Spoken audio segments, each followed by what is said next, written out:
মুরগির মাংস রান্না করব, তাও আবার মাত্র ২ চামচ তেল দিয়ে। কি ব্যাপার, বিশ্বাস হচ্ছে না? বিশ্বাস না হলেও আজকে ২ চামচ তেল দিয়ে আপনাদের সাথে আমি মুরগির মাংস রান্নার রেসিপি শেয়ার করব। আজকে আমি দেশি মুরগি রান্না করে দেখাবো আপনাদেরকে একদম কম তেলে। আসসালামু আলাইকুম, কেমন আছেন সবাই? আজকে আমি মাত্র ২ চামচ তেল দিয়ে দেশি মুরগি রান্না করে দেখাবো। তেল যত কম খাবেন তত স্বাস্থ্য ভালো থাকবে। তেল বেশি খাওয়ায় মানে স্বাস্থ্য ঝুঁকি। আর কম তেলে রান্না করলে হয়তো বা দেখতে অতটা ভালো লাগবে না, কিন্তু বিশ্বাস করেন আমি যেভাবে রান্না করেছি এভাবে যদি রান্না করেন তাহলে কিন্তু তরকারির টেস্ট বেশি তেলে রান্না করলে যেমন পাবেন ঠিক ওরকমই স্বাদ হবে, শুধু তেলটা কম হবে। আর তেল কম খাওয়া আমি মনে করি স্বাস্থ্যের জন্য ভালো। তো এখানে আমি পুরা একটা দেশি মুরগি নিয়েছি। আর দেশি মুরগিতে একটু হাড় বেশি থাকে, এটা তো জানেনই, একটু হাড্ডি হাড্ডি হয়। তো এখানে আমি প্রথমে সবগুলো মশলা দিয়ে তারপরে মাখিয়ে নেব। প্রথমে আমি জিরা গুঁড়া দিয়েছি, তারপরে ধনিয়া গুঁড়া, তারপরে দিয়েছি হলুদের গুঁড়া, আর দিয়েছি মরিচের গুঁড়া। আর আপনারা যে যেমন ঝাল বা মশলা পছন্দ করেন সেভাবে রান্না করার চেষ্টা করবেন। আর আমি সাথে দিয়ে দিলাম গরম মশলা গুঁড়া এবং স্বাদ মতো লবণ। সব কিছু দেওয়া হয়ে গেলে এখন আমি এইখানে আদা রসুন বাটা দিয়ে দেব। আদা রসুন বাটা দিয়ে দেওয়া হয়ে গেলে এখানে আমি পেঁয়াজ কুচি দিয়ে দেব। আর আমি এখানে পেঁয়াজ কুচি দিয়ে সব কিছুই হাতের সাহায্যে ভালোভাবে মাংসটাকে মেখে নেব। মানে 10 মিনিট থেকে 15 মিনিট সময় নিয়ে এটাকে আমি মেখে রেস্টে রেখে দেব। তারপরে আমি একটা কড়াইয়ের মধ্যে 2 চামচ তেল দিয়ে নেব। বিশ্বাস না হলে দেখতেই পাচ্ছেন আমি এই চামচ দিয়ে মেপে 2 চামচ তেল দিয়ে নিয়েছি।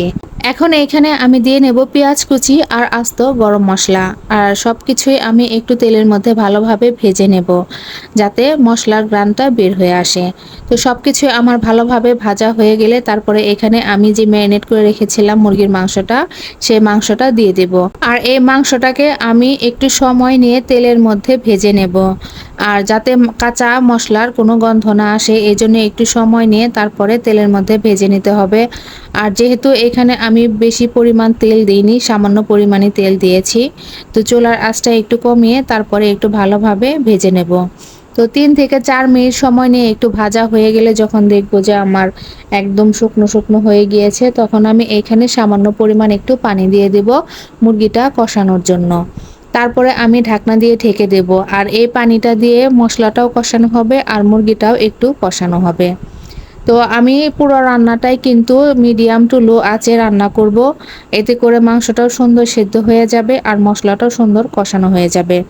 যখন আমার ওই পানিটা একদম শুকিয়ে আসবে তাহলে বোঝা যাবে যে আমার মশলাটা ভালোভাবে কষানো হয়ে গিয়েছে।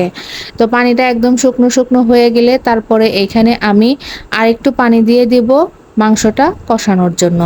আর প্রথমে একটু পানি দিয়েছি যাতে এই পানিতে আমি মশলাটা কষাতে পারি। আর এখন আমি একটু বেশি পরিমাণ পানি দেব যাতে এই পানিটাতে আমি মাংসটা কষাতে পারি।